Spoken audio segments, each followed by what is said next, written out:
प्यारे साथियों, RRB NTPC 2021 में पूछे गए टाइम स्पीड डिस्टेंस के वो सवाल जिसमें 95% बच्चा फंस गया होगा। साथियों, उस टाइप के सवाल आज हम लोग सॉल्व करने वाले हैं और हमें पूरा भरोसा है कि 2025 में भी आरआरबी एनटीपीसी के ये सवाल रिपीट करेंगे। तो आप पूरी वीडियो में बने रहना। आप सभी दोस्तों को जय हिंद, वंदे मातरम। कैसे हैं आप सभी? मैं आप सभी का स्वागत करता हूं अपने YouTube चैनल विपिन मैथ्स पर। साथियों, आपने कहीं भी टाइम स्पीड डिस्टेंस पढ़ी है, मुझे पूरा भरोसा है कि आप 100% आज नया सीख के जाएंगे। तो आइए क्लास को करते हैं शुरू। साथियों, पूरी टाइम स्पीड डिस्टेंस इन 4 फार्मूलों पर डिपेंड है। अगर ये 4 फार्मूला अगर आपने यूज करने सीख लिए, साथियों, टाइम स्पीड डिस्टेंस का कोई भी सवाल होगा, मुश्किल से आप 30 या 40 सेकंड में सॉल्व करके निकल जाएंगे। तो आइए पहले देख लेते हैं ये फार्मूले, फिर सीधे लेंगे सवाल। यहां हमने 2 पॉइंट बनाए हैं ए से बी। अगर ए बी की दूरी हमने मान लिया डी के बराबर है, ए से बी तक कोई व्यक्ति S1 चाल से जाता है और S2 चाल से वापस आता है, मतलब दोनों ही कंडीशन में समान दूरी तय करता है और हमें टोटल टाइम पता है आने और जाने में। तो आप ध्यान रखना कि D बराबर S1 S2 upon S1 plus S2 into total time. अगर टाइम में डिफरेंस पता है तो साथियों डिस्टेंस निकालते हैं S1 S2 upon S1 difference S2 गुणा डेल्टा टी। इसके अलावा अगर डिस्टेंस इक्वल है तो जो स्पीड का रेशियो अगर A रेशियो B है तो टाइम का रेशियो हो जाएगा B रेशियो A, मतलब स्पीड और टाइम का उल्टा अनुपात। सीधी बात है, अगर स्पीड ज्यादा होगी तो टाइम लगेगा कम, अगर स्पीड कम तो टाइम ज्यादा। तो साथियों ध्यान रखना कि अगर डिस्टेंस सेम है तो स्पीड का रेशियो अगर A रेशियो B है तो टाइम का रेशियो B रेशियो A। और चौथा फार्मूला है कि अगर टाइम बराबर है तो जो स्पीड का रेशियो होगा सेम रेशियो होगा डिस्टेंस का। बस साथियों, ये 4 फार्मूले हैं, अगर आप इनको यूज करना सीख गए, टाइम स्पीड डिस्टेंस का कोई भी सवाल सेकंडों में सॉल्व हो जाएगा। अब आइए, अब आते हैं सीधे सवालों पर। आप केवल ये 2 बातें और जान लो, फिर आते हैं सीधे सवाल पर। और ये शायद आपको पता भी होगा कि अगर स्पीड किलोमीटर प्रति घंटा में है, अगर हम इंटू कर दें 5/18 से तो ये स्पीड कन्वर्ट हो जाएगी मीटर प्रति सेकंड में। और चाल अगर मीटर प्रति सेकंड में है तो इंटू कर दें 18/5 से तो ये चाल बदल जाएगी किलोमीटर प्रति घंटा में। अब आते हैं सीधे सवालों पर। देख लो साथियों, आज की क्लास का पहला सवाल, और ये सारे सवाल आरआरबी एनटीपीसी 2021 में आए हुए सवाल। और साथियों, टाइम स्पीड डिस्टेंस के हमने वो सवाल लिए हैं जहां पर 95% बच्चे फंस गए होंगे। बड़ा ही प्यारा सवाल है। 2 लड़के ऋषि और वामसी लखनऊ से कानपुर तक की 95 किलोमीटर की यात्रा एक ही समय में आरंभ करते हैं। यात्रा के दौरान ऋषि की चाल वामसी से 5 किलोमीटर प्रति घंटा कम है। वामसी कानपुर पहुंचता है और तुरंत वापस चलना शुरू करता है। वापसी की यात्रा के दौरान वह कानपुर से 25 किलोमीटर की दूरी पर ऋषि से मिलता है। ऋषि की चाल ज्ञात कीजिए। बड़ा बेहतरीन सवाल। साथियों, आप वीडियो को रोकना और खुद से करने की कोशिश करना, बाद में देखना आप सॉल्यूशन। बहुत ही उम्दा सवाल है। तो देखते साथियों इस सवाल को कैसे करें। तो आप एक काम करो कि सबसे पहले साथियों 2 पॉइंट बनाते हैं, लखनऊ और कानपुर। तो हमने ऐसे बनाया, लखनऊ को हमने दिखाया L से और कानपुर को हम दिखा रहे हैं K से, और दोनों के बीच की जो डिस्टेंस है वो 95 किलोमीटर ये हमें दिया गया है। बोला है कि ऋषि की चाल वामसी से 5 किलोमीटर प्रति घंटा कम है। वामसी कानपुर पहुंचता है और तुरंत वापस चलना शुरू करता है। वापसी की यात्रा के दौरान वह कानपुर से 25 किलोमीटर की दूरी पर ऋषि से मिलता है। साथियों, दोनों एक साथ चले थे लखनऊ से कानपुर के लिए। तो जो वामसी है वो पहले कानपुर पहुंचा और कानपुर से फिर वापस हुआ लखनऊ के लिए। मान लो सभी इस पॉइंट पर वो मिला है ऋषि से, और इन दोनों के बीच की दूरी है, मान लो हमने पॉइंट ही ले लिया O। O से K तक की दूरी है 25 किलोमीटर। जितने समय में जो वामसी है 95 प्लस 25 120 किलोमीटर गया होगा, उतनी देर में ऋषि चल पाया होगा 55 से 25 कम 70 किलोमीटर। यहां से यहां तक की दूरी 70 किलोमीटर। दोनों के द्वारा लिया गया टाइम बराबर। अगर टाइम बराबर है तो साथियों आप सूत्र में देखना जो मैंने 4 फार्मूले लिखाए हैं। सबसे पहले आप ऐसे लिख लो कि ऋषि और वामसी, यहां लिखेंगे डिस्टेंस। तो जितनी देर में ऋषि चलता है 70 किलोमीटर, उतनी ही देर में जो वामसी है वो जाता है 120 किलोमीटर। अगर टाइम बराबर है तो जो डिस्टेंस का रेशियो होगा सेम रेशियो होगा स्पीड का। तो डिस्टेंस चली गई है 70 और 120, रेशियो बनाएंगे तो 0 से 0 हम लोग कैंसिल कर सकते हैं, तो 7 रेशियो 12, तो स्पीड भी हो जाएगी 7 रेशियो 12 के अनुपात में। जो ऋषि की स्पीड है वो वामसी से 5 किलोमीटर प्रति घंटा कम है, और यहां भी हम देख रहे हैं 7 से 12 ये कम है 5 इकाई, तो 5 इकाई बराबर 5 किलोमीटर प्रति घंटा, तो 1 इकाई बराबर 1 किलोमीटर प्रति घंटा। तो हमसे स्पीड पूछी है ऋषि की, तो ऋषि की स्पीड है 7 इकाई के बराबर, मतलब 7 किलोमीटर प्रति घंटा, और यही इस सवाल का बिल्कुल सही उत्तर, 7 किलोमीटर प्रति घंटा। अगर वामसी की स्पीड पूछ ले तो 12 इकाई, 12 इकाई बराबर 12 किलोमीटर प्रति घंटा। तो बस सवाल खत्म, और इस सवाल का सही उत्तर है ऑप्शन नंबर सी, 7 किलोमीटर प्रति घंटा। साथियों ऐसा कोई एग्जाम नहीं होगा जिसमें टाइम स्पीड डिस्टेंस का इस टाइप का सवाल ना आया हो। बहुत ही फेमस सवाल है टाइम स्पीड डिस्टेंस का, और ये सारे सवाल आरआरबी एनटीपीसी 2021 के सवाल हैं। बहुत ही प्यारा सवाल है। एक ट्रेन एक समान चाल से 400 किलोमीटर की दूरी तय करती है। यदि चाल 10 किलोमीटर प्रति घंटा अधिक होती तो वह उसी यात्रा के लिए 2 घंटा कम समय लेती। ट्रेन की चाल ज्ञात करें। तो आप ट्रेन की चाल को मान लो s किलोमीटर प्रति घंटा, तो 400 किलोमीटर की दूरी s किलोमीटर प्रति घंटा की चाल से चलने में लगा समय 400 बटे s। जब स्पीड बढ़ाई 10 किलोमीटर प्रति घंटा तो नई स्पीड हो जाएगी s प्लस 10, तब 400 किलोमीटर जाने में लगा समय 400 बटे s प्लस 10, समय बराबर दूरी बटे चाल, और इन दोनों का जो डिफरेंस है वो 2 घंटे के बराबर। अगर दोस्तों इस इक्वेशन को सॉल्व करने बैठ जाएंगे तो यहां हमें मिल जाएगा द्विघात समीकरण, और ये थोड़ा बहुत टफ कैलकुलेशन देगा। तो सबसे बेहतर रहेगा कि आप ऑप्शन से वैल्यू को उठाएं, और जहां पर ये 2 के बराबर आ जाए तो वही सही ऑप्शन होगा। तो सबसे पहले चेक करते हैं 45 को। जब हम लोग s की वैल्यू 45 रखेंगे तो 400 बटे 45, हमें यहाँ पे चाहिए इंटीजर वैल्यू। 400 को 45 पूरा पूरा डिवाइड नहीं करेगा, क्योंकि 45 में छिपा है 9 और 400 में 9 शामिल नहीं है। 400 का कोई फैक्टर 9 नहीं है, तो 45 तो हो जाएगा गलत। अब वैल्यू डालते हैं 40। अगर s की वैल्यू साथियों हमने ले ली 40 के बराबर, तो 400 बटे 40 ये डिवाइड करेगा 10 बार, माइनस 40 10 50, 50 का जब भाग करेंगे 400 में तो ये जाएगा 8 बार, 10 से 8 कम 2, ये मैच कर गया। तो बस यही ऑप्शन सही है, ऑप्शन नंबर बी। ट्रेन की जो चाल है 40 किलोमीटर प्रति घंटा।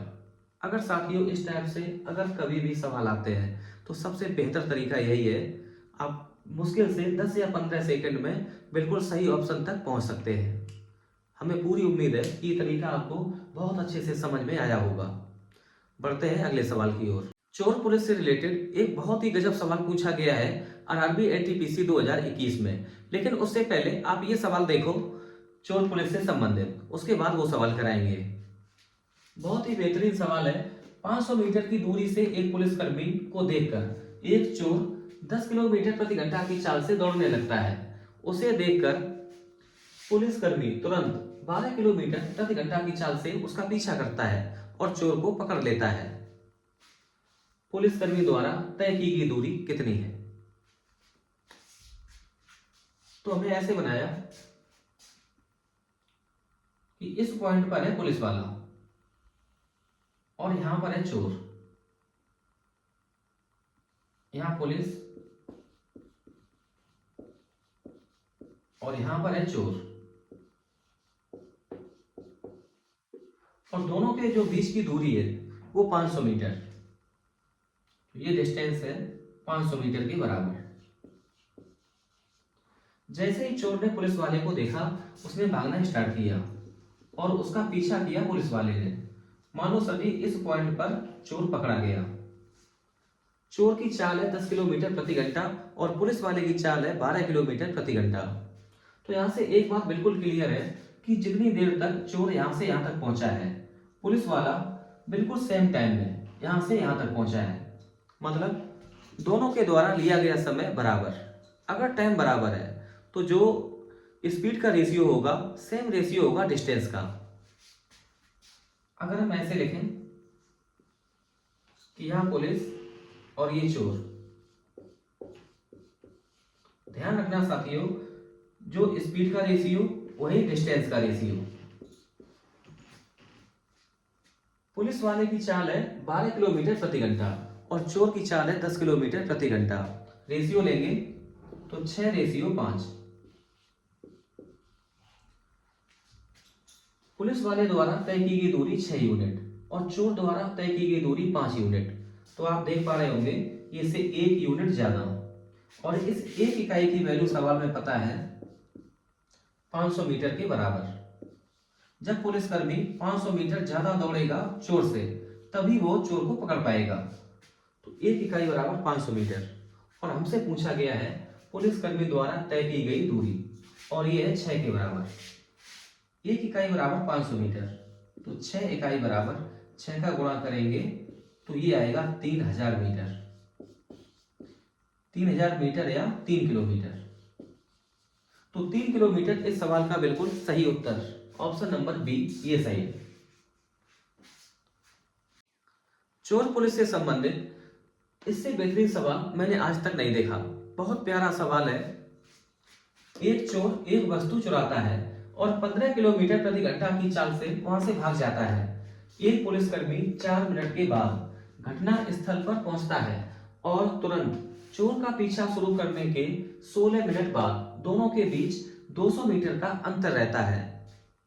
घटना स्थल से कितनी दूरी पर पुलिसकर्मी चोर को पकड़ लेगा और पुलिसकर्मी की चाल किलोमीटर प्रति घंटा में क्या है। बेहद खूबसूरत सवाल। तो आप ऐसे देखो कि हमने मान लिया कि इस पॉइंट पर चोर ने चोरी की। चोरी का पता चलता है 4 मिनट के बाद, जब पुलिसकर्मी घटना स्थल पर पहुंचता है। तो 4 मिनट तक आप ये निकालो कि चोर कितनी दूरी तक भाग चुका होगा। तो हमने ऐसे मान लिया कि इस पॉइंट से 4 मिनट तक या 4 मिनट के बाद चोर पहुंच गया होगा इस पॉइंट पर। चोर की स्पीड है 15 किलोमीटर प्रति घंटा। तो चोर द्वारा 4 मिनट में चली गई दूरी, चोर की स्पीड 15 किलोमीटर प्रति घंटा। तो इसको बनाएंगे मीटर प्रति सेकंड में, इंटू करना पड़ेगा 5/18 से।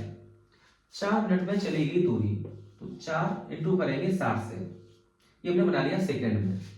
3 18 को डिवाइड करेगा 6 बार, 15 को 5 बार, 6 60 को डिवाइड कर देगा 10 बार, 5 का 5 में गुणा 25, 25 का 4 में गुणा 100, 100 का 10 में गुणा 1000।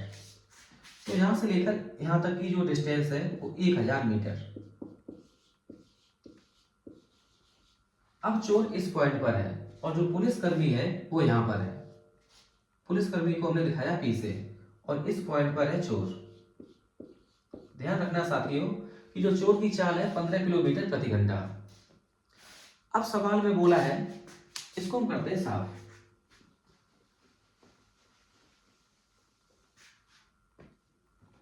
कि 4 मिनट के बाद पुलिसकर्मी घटना स्थल पर पहुंचता है और तुरंत चोर का पीछा करना शुरू करने के 16 मिनट बाद दोनों के बीच 200 मीटर का अंतर रहता है। साथियों अब यहीं से हमें निकालनी होगी पुलिसकर्मी की चाल। जैसे ही पुलिस वाला चोर को देखेगा तो चोर भागेगा आगे की ओर और पुलिस वाले ने इसका पीछा किया होगा। करा 16 मिनट के बाद अब चोर और पुलिस में जो फासला है वो केवल 200 मीटर का। तो आप बहुत आराम से साथियों समझ सकते हैं कि पुलिस वाले ने 16 मिनट में जो गैप था 1000 मीटर का, अब वो गैप रह गया 200 मीटर का, तो उसने 800 मीटर का गैप पूरा कर लिया होगा। 800 मीटर का गैप कितने मिनट में? 16 मिनट में। तो आप ऐसे देखो कि जो पुलिस वाला है वो चोर से ज्यादा भागा होगा 800 मीटर 16 मिनट में। तो 800 मीटर और डिवाइड करेंगे भाई 16 से, 16 मिनट इंटू कर दो 60 से, तो मीटर प्रति सेकंड। इसका मतलब है साथियों कि एक सेकंड में जो पुलिस वाला है चोर से इतना ज्यादा भागता होगा। 800 बटे 16 इंटू 60। तो आप यहां से निकाल लो कि जो पुलिस वाला है चोर से किलोमीटर प्रति घंटा में कितना ज्यादा दौड़ता है।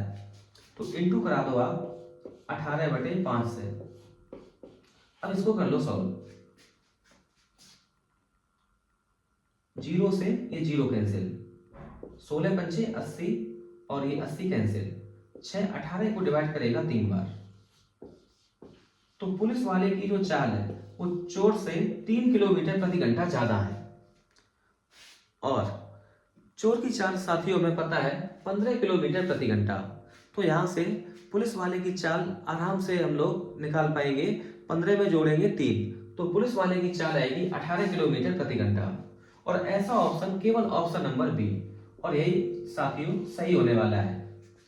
जो पुलिसकर्मी की चाल है वो 18 किलोमीटर प्रति घंटा, तो 18 केवल यहाँ पर है। तो ऑप्शन नंबर बी ऐसे हम लोग टिक कर सकते हैं। अब साथियों हमें दूरी निकालनी है 6 किलोमीटर। करते हैं, एक बार करके दिखाते हैं 6 किलोमीटर कैसे आएगा। इसको कर लो आप रफ।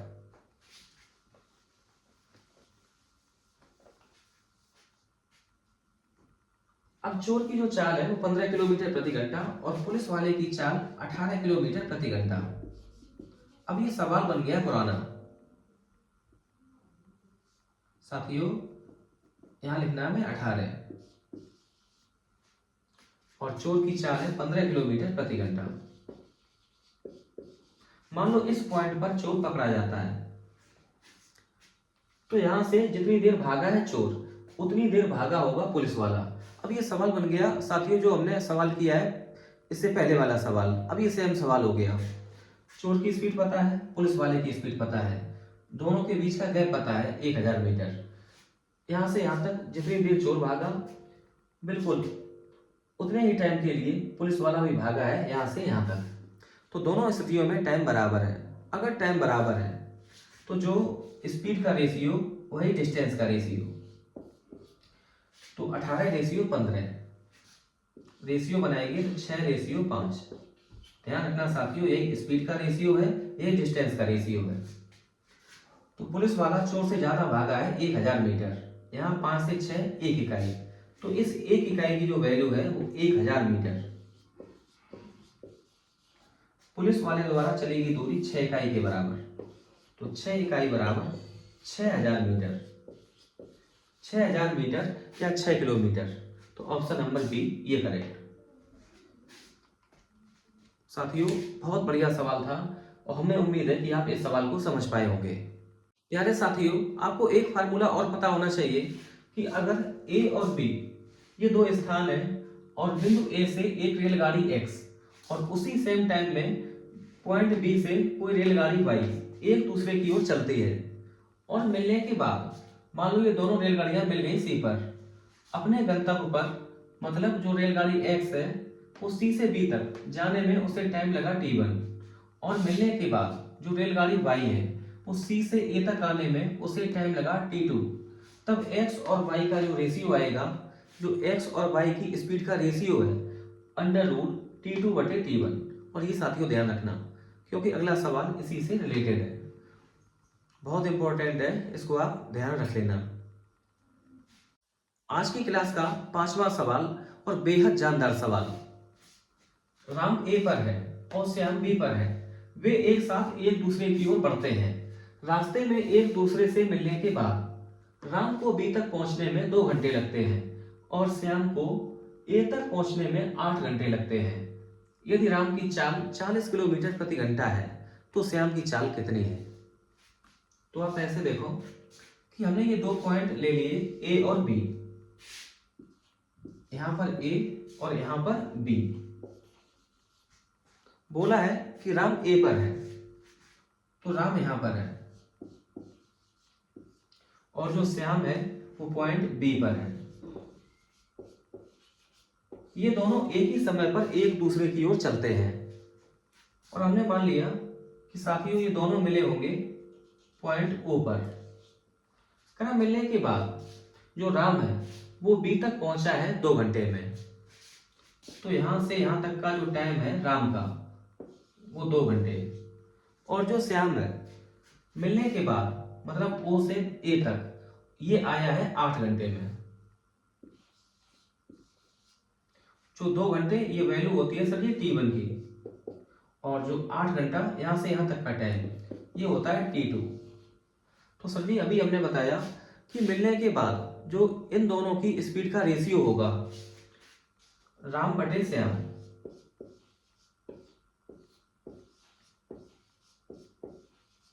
बराबर अंडर रूट T2 बटे T1, और T2 की वैल्यू हमें पता है 8 और T1 की वैल्यू 2, तो 8 बटे 2 इसको डिवाइड कर देगा 4 बार, तो 4 बटे 1, और जो राम की स्पीड है वो साथियों हमें पता है 40 किलोमीटर प्रति घंटा। तो यहां पर हम वैल्यू डालते हैं राम की 40। अगर श्याम की स्पीड हम s मान लें 40 बटे s बराबर 4 का स्क्वायर रूट 2, 1 का स्क्वायर रूट 1, 2 इसको डिवाइड कर देगा 20 बार, क्रॉस गुणा कराएंगे तो जो श्याम की चाल निकल के आएगी 20 किलोमीटर प्रति घंटा। और यही इस सवाल का उत्तर, हमसे यही पूछा है कि श्याम की चाल कितनी है, तो श्याम की चाल 20 किलोमीटर प्रति घंटा, option number A correct.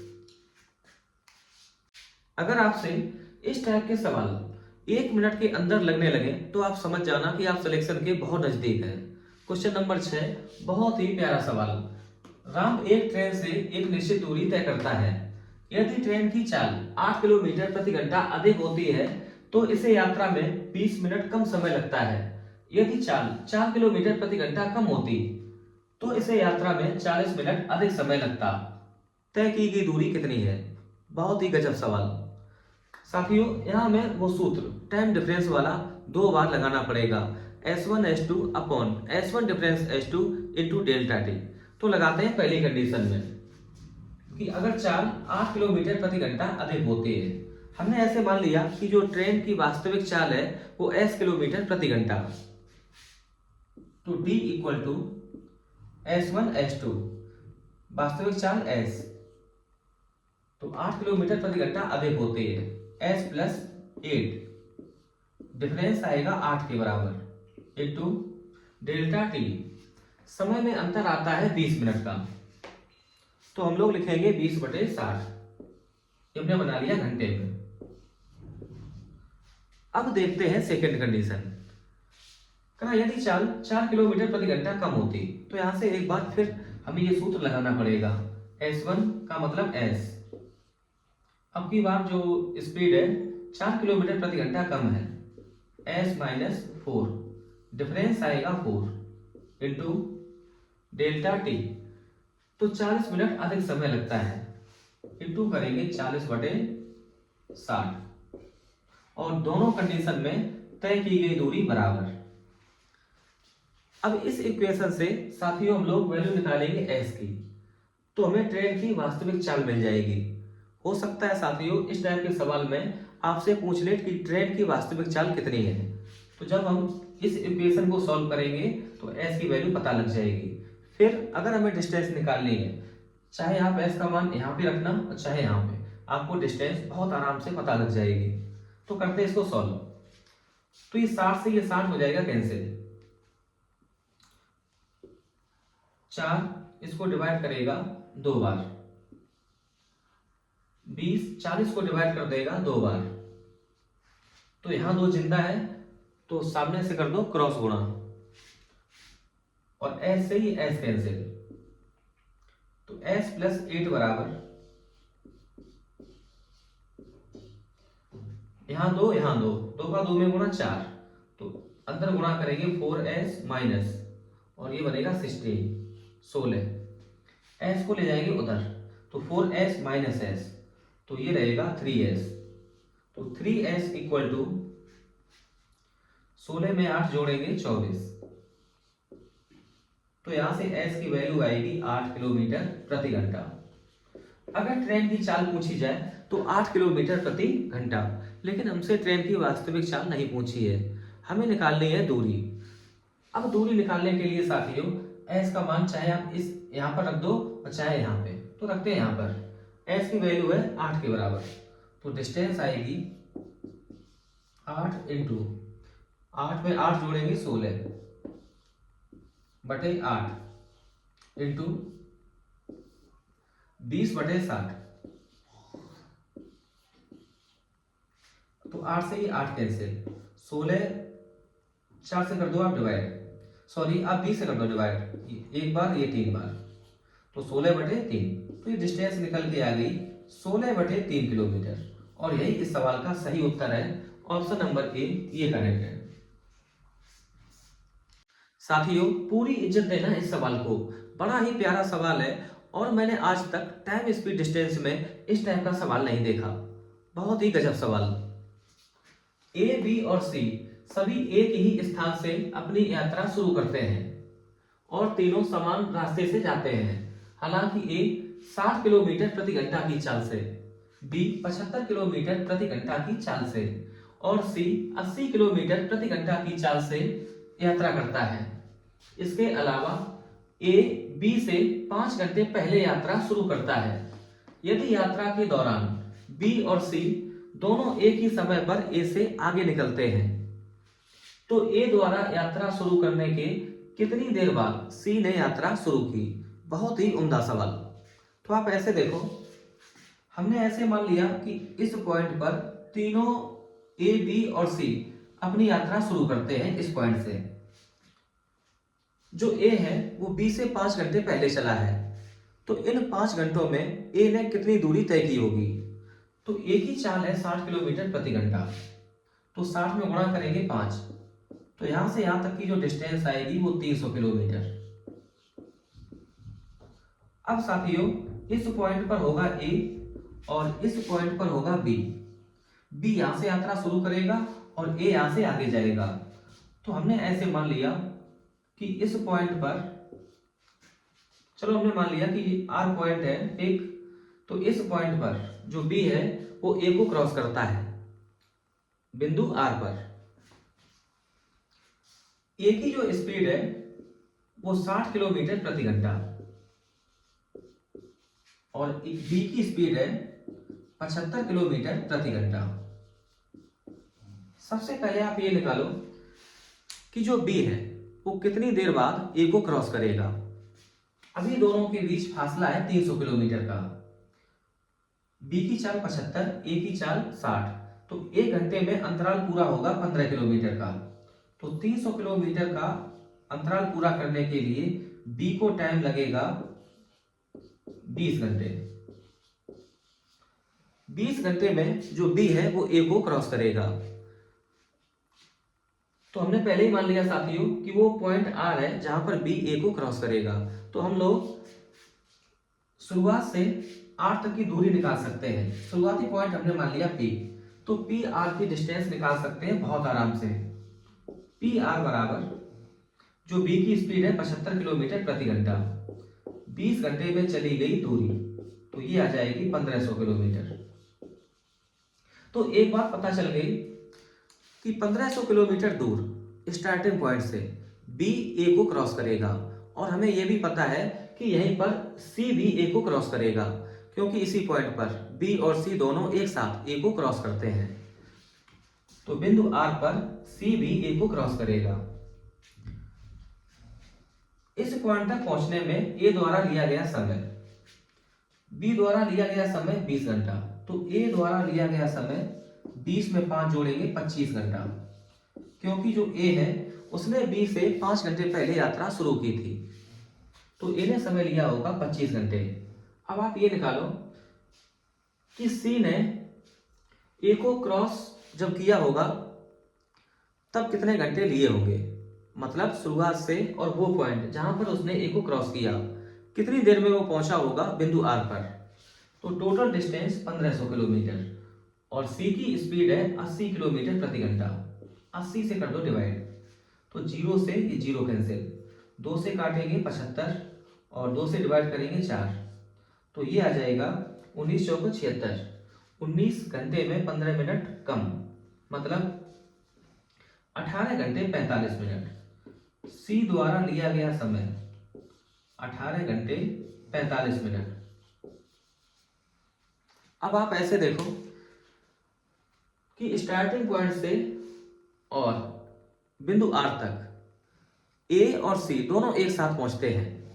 A time लेता है 25 घंटे और सी टाइम लेता है 18 घंटे 45 मिनट। दोनों के बीच जो डिफरेंस है 25 घंटे में अगर हम 18 घंटे 45 मिनट माइनस करते हैं तो ये आएगा 6 घंटे 15 मिनट। दोनों के द्वारा लिए गए टाइम में डिफरेंस है 6 घंटा 15 मिनट और दोनों एक ही समय पर बिंदु आर पर पहुंचते हैं। ये तभी संभव होगा जब सी ए के यात्रा शुरू करने के 6 घंटे 15 मिनट बाद अपनी यात्रा शुरू करे। तो बिल्कुल सी भी, जो सी और बी दोनों एक साथ ए को क्रॉस करेंगे बिंदु आर पर। तो यही इस सवाल का दोस्तों सही उत्तर है 6 घंटे 15 मिनट। तो ऑप्शन नंबर सी ये करेक्ट है। आज की क्लास का ये अंतिम सवाल होगा क्वेश्चन नंबर 8। माधवी 9:25 AM पर अपनी यात्रा शुरू करती है और 9:39 AM तक 24% दूरी तय करती है। यदि समान चाल से चलती है तो वह अपने गंतव्य स्थान पर कितने बजे पहुंचेगी। तो सबसे पहले आप ये देख लो कि 9:25 और 9:39 इन दोनों के बीच टाइम में अंतर कितना है। जब इसे माइनस करेंगे तो ये आ जाएगा 25 से 35 10 मिनट, तो 14 मिनट 24 सेकेंड।